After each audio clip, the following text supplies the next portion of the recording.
Ma'am எங்களுக்கு ஒரு முத்தா கொடுக்கலாம் மேடம். எங்களுக்கு மேடம் எல்லாரும் கிடைச்சிருச்சா? அந்த கிஸ் கிடைச்சிருச்சா? படிச்சிருச்சா? தஞ்சாவூர் நிக்கி மேடம் நடந்து போறீங்க. மேடம் மேடம் மேடம் மேடம் ஏய் சார், நீங்க என்ன சார் பண்றீங்க? உங்க வாய்ஸ் கூட தானே வந்தீங்க. நீங்க திருப்பி திரும்ப இப்படி பண்றீங்க, நான் பாத்துட்டேன். மேம் மேம் மேம் மேம் எல்லாருக்கும் கொடுத்தீங்க, எனக்கு ஒரு சின்ன ஒரு ஹார்ட் மட்டும் கொடுத்து.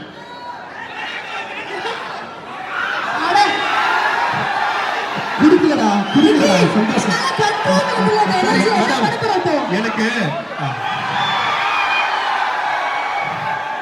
மேடம் மேடம் எனக்கு என்னன்னா, நான் கவிதையா உங்ககிட்ட சொல்லணும்னு நினைச்சேன். ஆனா எனக்கு தெரிஞ்சு இவங்க எல்லாம் விட மாட்டாங்கன்னு நினைக்கிறேன். 100%. அதனால தான் சென்னையில இருந்து ஒருத்தரை கூட்டு வந்திருக்கேன் மேடம். அவனை வந்து கஷ்டப்பட்டு கூட்டு வந்து